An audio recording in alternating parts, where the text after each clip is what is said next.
On today's show, the Cavs escaped Detroit with a win thanks to Darius Garland's buzzer beater. We'll talk about that, Jarrett Allen's altercation, and some love for Craig Porter Jr., Ty Jerome. Plus, we will discuss what could lie ahead in the hours before the trade deadline on Thursday. We will do all that and so much more on today's edition of Locked On Cavs.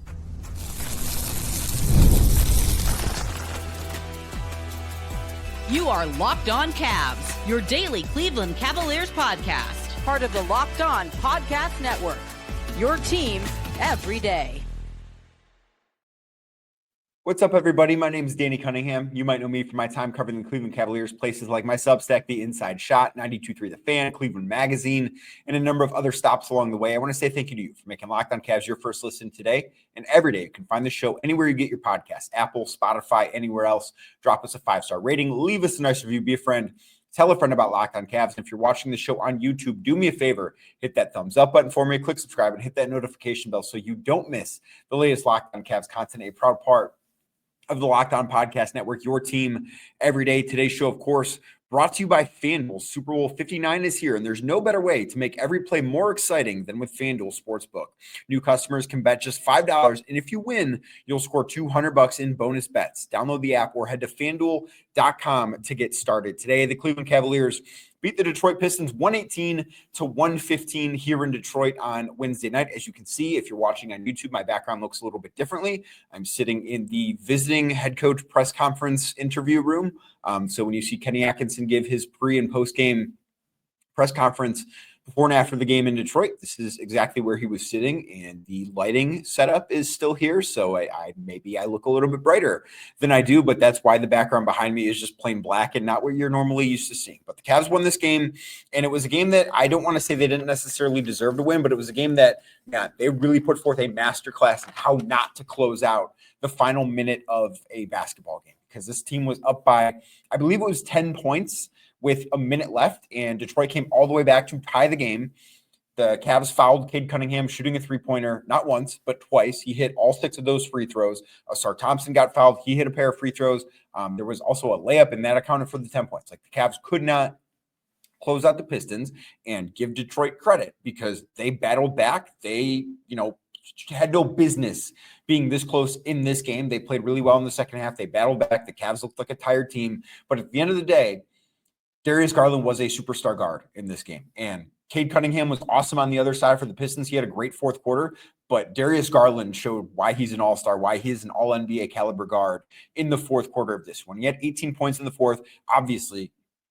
Had the buzzer-beating three-pointer from on the logo on Detroit's floor. Like, that was a play where it was, not what Kenny Atkinson drew up. That was something I asked him about. He said Darius Garland kind of just didn't listen to the play. He took the ball up the floor himself, crossed over Asar Thompson, found a little bit of space once he crossed over the half-court line, went up and drained it. And it was one of the things where I asked him, what did he think as soon as it left his hands? He said he knew it was going in. Like, there was not a doubt in his mind that that ball was going to find the bottom of the net when it left his hands.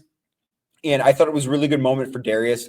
I think it's a really good moment for this team too, because what happened on Tuesday night against Boston obviously was not the best game the Cavs played. It was a loss. Evan Mobley was not very good. Going to talk about how good Evan was in this bounce back game coming up in segment number 2 today.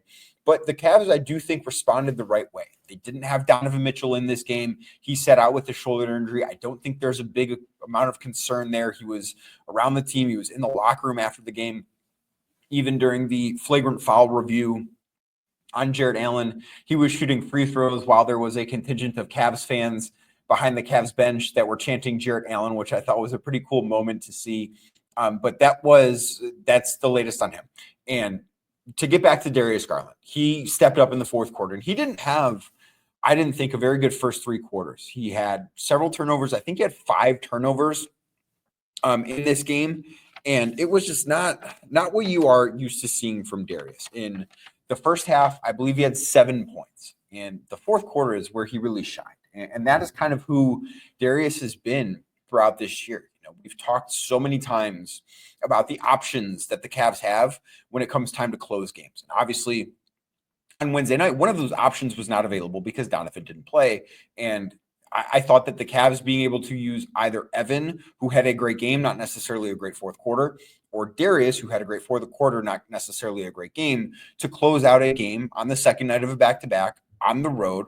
I think it's a good sign of a maturity. Now, I think that the way this game ended, Darius Garland's buzzer beater aside, the Cavs would probably rather have had this game ended without incident and would probably have rather have had this game just end quietly as an 8-point win, maybe without fouling a couple of 3-point shooters, maybe without Jarrett Allen being ejected because of a flavored 2.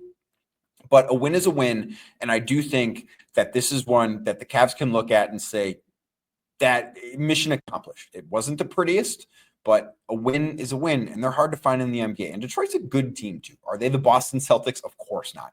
But they're not a bad team. They're not some bottom-dwelling team. They're going to be, if I had to bet, they're going to be a top 6 team in the Eastern Conference at the end of the year. This is a solid squad. And they put forth, I thought, a really strong fight. Like, that was a game I thought in watching that the Detroit Pistons really wanted to win. I don't know if it's because the Cavs embarrassed them in Cleveland a week and a half ago. I don't know if it's because of the JB Bickerstaff angle of this thing. But this was a game that the Pistons, it appeared to me, really wanted. And the Cavs, despite being a team that looked tired for certainly large stretches of this game, like the third quarter, certainly was one where the Cavs offense looked stuck in mud. They didn't look very good. They only scored 21 points in that third quarter. I did think other than that, for the most part, the offense looked good. They obviously did shoot the ball better on Wednesday night against Detroit than they did on Tuesday night against Boston, where in this game, they were able to shoot a way higher percentage from beyond the three-point arc. They shot 42%. They made 16 threes. Obviously, that last one being the biggest from Darius Garland. But that moment was a really big moment, I think, for Garland. I think that last minute, because all of that I described happened in the final 60 seconds. You had Jarrett Allen get ejected. You had the Cavs foul three-point shooters twice. They basically blew a 10-point lead in the final minute, 60 seconds of this game. And it was chaotic, but good teams, great teams, find a way to win games that maybe they don't necessarily deserve to win. And with the way the Cavs played in the third quarter, with the way they could not close out this game, I don't know that this is one that they look at and say, yeah, we really deserve to win that game, but they found a way to win. And sometimes in the NBA, finding a way to win is a little bit more important than deserving to win. The Cavs have 41 games where they have found a way to win this year. Have they deserved to win all 41 of those games? No, that's not how the standings work. It's a wins and losses league. Like, this is a result-oriented type thing. But Darius was a superstar. And I thought that the way that things went wrong, it would have been really easy, especially after fouling three-point shooters the way they did and just failing to close out the game. And honestly, like, it reminded me of, if you think back a couple of years, the first year that Donovan and Darius were together, how that team under JB Bickerstaff, oddly enough, really struggled to close out basketball games. There was a big conversation that year that they just really could not figure out the clutch time performances. And that's what this game reminded me of, because it was one where they couldn't figure it out. And I do think it would have been really easy on the second night of a back-to-back, after having a travel, after blowing a lead, to just fold, having a starter ejected, to just pull, so you know what, maybe this isn't our night. And the Cavs didn't do that because Darius Garland didn't let them do that. Anytime they needed to bucket down the stretch, Darius Garland was the one to do it. He hit another three-pointer with just over a minute left on the right wing. That was a really big shot. And yeah, he missed a free throw. But other than that, I thought he was really, really good in the fourth quarter. I thought he was a player not only that looked like an all-star, but he looked like an all-NBA player in that fourth quarter. It wasn't his most complete game. It wasn't a game that he's going to look at and say, yeah, I was awesome in that one. But he hit 3 threes in the fourth. He hit 18 points in the fourth. Did not turn the ball over in the fourth quarter. He was really good down the stretch, and the Cavs needed him to be. And I've talked so often this year about Donovan Mitchell sensing the moment, right, where he's known when he's needed to handle more of a scoring load. He's known when it's time to kind of fall back and let his teammates take center stage. And I think Darius Garland showed that on Wednesday night in Detroit. I think that he knew early on, and I think the Cavs as a whole knew, that after Evan Mobley's game on Tuesday, it was going to be important for him to be involved early, right? Like, it was going to be an important thing for him to be involved in this game very early. He was. I'll talk about that more in a second.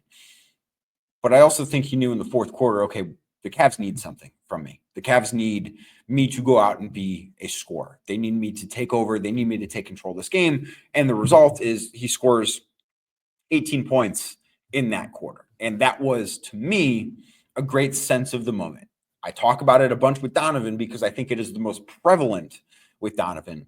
But Donovan's not the only one that has that sense of the moment. And I think Darius Garland showed that. The Cavs, as I mentioned, didn't necessarily deserve to win this game. It wasn't necessarily the smartest way to close it out. But sometimes when you have the better player, it doesn't matter. And in the fourth quarter, Cade Cunningham was awesome. But Darius Garland was the one that stepped up even bigger because he's the one that hit the game winner. And sometimes that's how basketball works. I mentioned it was important to get Evan Mobley going early on. The Cavs did that. We'll talk about his game next right here on Locked On Cavs. Today's show is brought to you by PrizePicks. Basketball season is heating up. It is hot, okay? It is very much hot. My face might be a little red because basketball season is so hot right now. And there's no better way to get in on the action than with PrizePicks, the best place for daily fantasy sports. With over 10 million members and billions in awarded winnings, PrizePicks makes it easy and fun to turn your sports knowledge into real money. So here's how PrizePicks works. Pick more or less on at least 2 player projections, and if you're right, you could win up to 1,000 times your cash. PrizePicks even has a free pick for the big game, where Patrick Mahomes, heard of that guy, pretty good, right? He only needs to throw for 1 yard for you to win. So I don't want to give out advice here, but I would go over there. I would pick the more than 1 yard. I think that when the next time Patrick Mahomes plays in a football game, he's going to throw for more than 1 yard. But maybe I'm going on a limb. I don't know. So pair that with one more correct pick, cashing out, baby. So this week, look at the board. Maybe that's what you like. And PrizePicks does keep it simple. You can set your lineup in less than 60 seconds. And with their fast, secure withdrawals, that means you get paid quickly when you win. Plus, the Taco Tuesday promo gives you discounted player projections for even more value. Check out the promos tab to tail any of the Super Bowl Sweet Millie winners' big game lineups. If you tail a lineup that goes 3 for 3, you can win a split of $1 million in promo funds. So download the PrizePicks app today and use code LOCKEDONNBA, that is LOCKEDON NBA, to get $50 instantly after you play your first $5 lineup. Again, that's code LOCKEDONNBA for $50 instantly after you play your first $5 lineup. PrizePicks, run your game. Thank you again for making Locked On Cavs your first listen today and every day. Like I said earlier, you can find the show anywhere you get your podcast, Apple, Spotify, anywhere else. Drop us a 5-star rating. Leave us a nice review. Be a friend. Tell a friend about Locked On Cavs. Make sure you're subscribed. Make sure a friend is subscribed as well. Evan Mobley finished with 30 points. It was the third time this season that he has scored 30 or more points in a game. And I thought it was really important that not only was he involved early, but I thought it was important that he had a good game in this one, because you think back to Tuesday night, Evan Mobley was not very good. I think that I don't know if it was the worst game he's played all year, but it was certainly one of the 3 worst games that he's played all year. And obviously it came in a big spot where there were a lot of eyes on him. But Wednesday night, what he did, and what I think the Cavs did a good job of putting him in position to do, was he was able to come out and this wasn't a nationally televised game. It's a game against the Detroit Pistons. It's not a potential conference finals preview or anything like that, the way that Tuesday was. But Evan Mobley was able to come out and remind everybody, this is why I'm an all-star. This is why I am one of the best front court players in the Eastern Conference. I do these types of things. I show up when I'm supposed to. He had a bad game on Tuesday night. It happens. I think he's earned the benefit of the doubt because of how good he's been the rest of the season. And then to follow up that bad game with the proper response, right? I talk about responding to things the right way all the time. And Evan Mobley absolutely did that on Wednesday night. He finished with 30 points, 9 rebounds, 7 assists, 4 blocks, only 2 turnovers. This was an awesome game for Mobley. So the starting 5 for the Cavs, 4 of them were negatives in the plus minus. Darius Garland was a -6. Caris LeVert, who played very, very poorly, I thought, was a -5. Jarrett Allen was a -1. Max Strus was a -1. Evan Mobley played 34 minutes and 33 seconds, was a +5. He was the only starter on Wednesday night that the Cavs won the minutes he played. And I thought that he was the most impactful guy in this game. Like, you can look at the box score. Cade Cunningham had 38 points. He had a great fourth quarter. Darius Garland had a great fourth quarter. Evan Mobley was the most impactful from start to finish. Like, Cade Cunningham's 38 points are awesome, but he took 29 shots. He didn't play very well at all until the fourth quarter. Credit to him for stepping up when it mattered. But the first three quarters mattered too. And Evan Mobley was great throughout. He had 20 points in the first half. It was important too that he started off early, the very first possession of the game. And this has been something that Kenny Atkinson has done repeatedly. And I think it's been most common with Evan. So think back to the first Boston game, the game they lost, which Evan played really well in that game. And he was a big reason why the Cavs were able to come back in that game. They were down big early. They had a terrible fourth quarter, and they found a way to come back in it despite being pretty shorthanded. And Evan Mobley was a big reason why. And then in that fourth quarter, Evan really wasn't all that involved offensively. And that was one of the things that Kenny Atkinson, because the Cavs played the Pelicans the very next day. And even after that game in Boston, Kenny talked about the fact that he didn't think he did a good enough job getting Evan Mobley involved in the fourth quarter. And that was part of the reason why he felt like they lost that game. So let's fast forward to the next night against the Pelicans. Evan Mobley's very involved early on. He ran the first play of the game for Evan.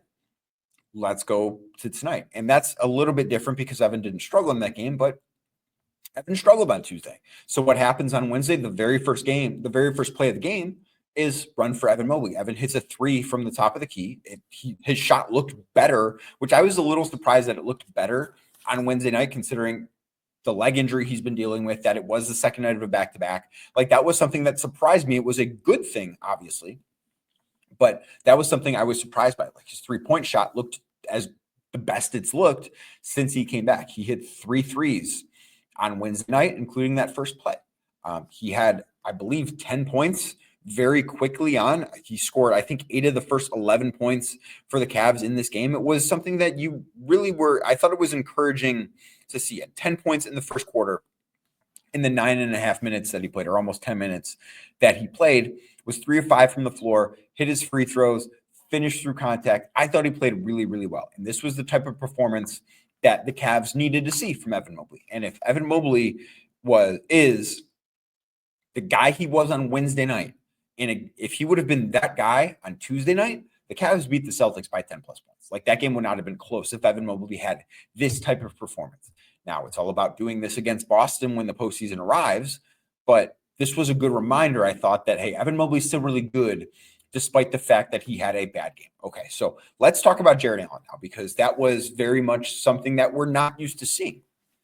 Jarrett is regarded as one of the nicest guys in that Cavs locker room. He is somebody that I think a lot of people in the NBA think is a really, really nice guy. Sometimes I think that there are teams in the NBA that probably view him as a little too nice, that they think maybe they can take advantage of him because he is so nice. And I think that this was a little bit of a message from Jarrett that maybe that's not necessarily the case. So he was ejected from this game with just under a minute left in the fourth quarter for a flagrant 2 foul.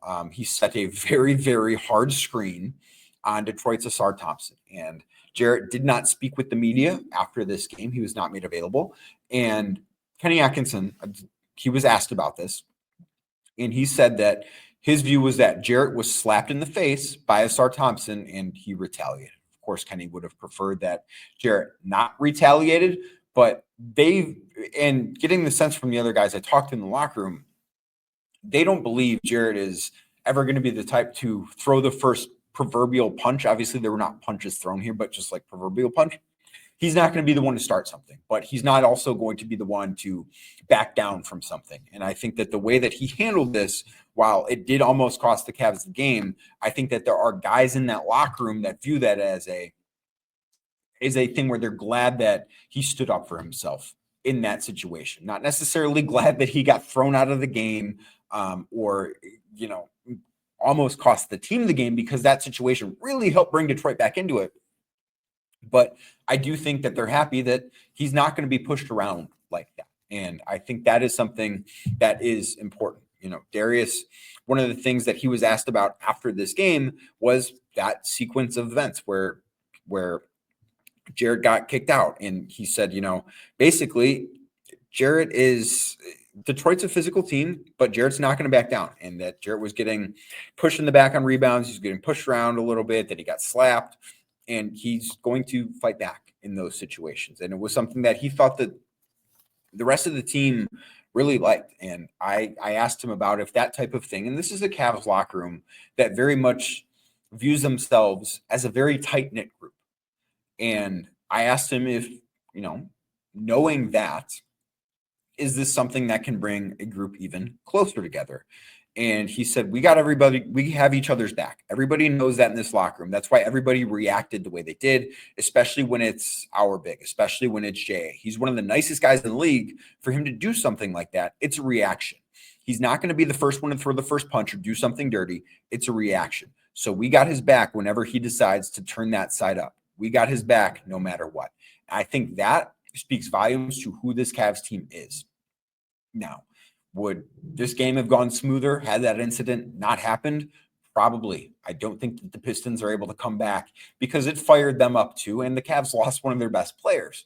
But I do think in the long run, that is the type of thing that can, one, maybe change a little bit of the perception of Jarrett Allen. I don't know that the lights are too bright quote is ever really going to escape him, even if he laughs it off at this point. Like I do think even if that's not who he is, even if he finds it funny, that's going to be something that guys are going to bring up, that guys are not going to forget because he did say it. But him fighting back like this, I do think probably helps his perception a little bit across the league, that he's not going to be somebody that the lights are not going to be too bright, that he's not going to be able to be pushed around. I think he showed that on Wednesday night here in Detroit. So the trade deadline is hours away. I'm recording this. It's very late Wednesday night. The trade deadline, as I record this, is, let me do some math. So that would be 12 plus 3, 15 hours and 22 minutes from right now because it's 11:38 Wednesday night. We'll talk about that stuff. Plus, I do want to talk about Craig Porter Jr. and Ty Jerome because they were both awesome in this game too. So we'll do that next right here on Locked On Cavs. Today's show brought to you by FanDuel. Super Bowl 59 is here. One game, two teams, endless possibilities. And there's no better way to make every play more exciting than with FanDuel Sportsbook. Whether it's predicting the first touchdown, calling the MVP, or even betting on the coin toss, yeah, you can do that. FanDuel makes it easy to get in on the action. With live betting all game long, you can adjust your bets as the game unfolds and feel the thrill from kickoff to the final whistle. The live betting feature let you stay involved no matter what happens on the field. And the app is super easy to navigate. Plus, knowing that you can place a $5 bet, $5, and potentially win $200 in bonus bets for the Super Bowl, well, that's just icing on the cake. So download the FanDuel app or head to FanDuel.com, that is FanDuel.com, to get started. Bet just $5, and if you win, you'll score $200 in bonus bets. That is FanDuel.com, FanDuel.com. Bet with FanDuel, official partner of Super Bowl 59. Thank you again for making Locked On Cavs your first listen today and every day. If you're watching the show on YouTube, do me a favor, hit that thumbs up button for me, click subscribe, and hit that notification bell so you don't miss the latest Locked On Cavs content. Craig Porter Jr., really, really good in this game. He got extended run for the first time in what felt like a while. He played 15 minutes in 40 seconds in this game, finished with 16 points off the bench, with 6 of 7 from the floor, 3 of 4 from deep. I thought he was terrific in this game. This was a game that, when it's a 3-point game, obviously you can look at anyone and say, oh, well, the Cavs don't win this game without that guy. But in Donovan Mitchell's absence, with Caris LeVert playing as poorly as he did, I really don't think that the Cavs win this game without Craig Porter Jr. doing what he was able to do. And honestly, Ty Jerome, the same thing. Ty was really, really good in this game. I don't know if he was quite as good as Craig, but he had 13 points. He was a team high plus 12. It did feel like when he replaced Caris LeVert in some of those lineups, there was a significant boost up there in Caris. To Kenny Atkinson's credit, I don't know that the plan was necessarily for Caris to only play 21 minutes in this game, but he did only play 21 minutes and went scoreless, missed all 8 shots that he took. So I thought that this game was really a testament to the depth that they have in the backcourt, because when everybody's healthy, there's just not room in the rotation for Craig Porter Jr. I think he's somebody that is an NBA player. I think he's going to have a long career. I really like his skill set. I like what he does a lot. He plays a lot longer than he is. You saw the block he had on Cade Cunningham at the rim. He's able to do that stuff. He's really, really talented. There's just not room in the rotation. But for him to stay ready and then have a moment like this one on Wednesday night, I think it's a really big deal. I think it's something that really should be celebrated because he played awesome in this game. And the Cavs really don't win this game without him. And I can say a lot about Ty Jerome too. I think that he gets a lot of credit for what he does. He deserves all the credit that he gets. And he kind of was Ty Jerome, right? Like he had a really good game. And that's just kind of who he is, especially when one of Donovan or Darius, those guys haven't missed a lot of games, but when they do miss a game, Ty has stepped up and been really, really good. So the trade deadline is approaching. It's getting closer. I'm refreshing to make sure that there has not been a trade since there was a trade 1 minute ago as the Pelicans just traded Brandon Ingram to the Toronto Raptors. So the Cavs have not made a move as of now. And I do think that it's kind of 50-50 as to whether or not this team's going to make a move before Thursday's deadline. I talked on yesterday's show about the interest that I've heard they have in Atlanta Hawks forward DeAndre Hunter. We will see if that happens. I think Hunter would be a terrific fit here in Cleveland. Cam Johnson is another name that I think gets tossed around. I don't think he gets traded. Now, these things can obviously change, but as of 11:45 on Wednesday night, I don't necessarily think that he's going to get moved. And I do think that the Cavs makes sense to go after wing. I think it makes more sense for them to go after another wing and find depth in that area than it does for them to go and find another big. Because even on a night like Wednesday, Jarrett Allen gets thrown out of the game with a minute left. And I don't know if they would have closed the game with their same starting five or what that lineup would have looked like. Sam Merrill was in at the end of the game too instead of Karis LeVert. And Sam had a nice night, I thought, too.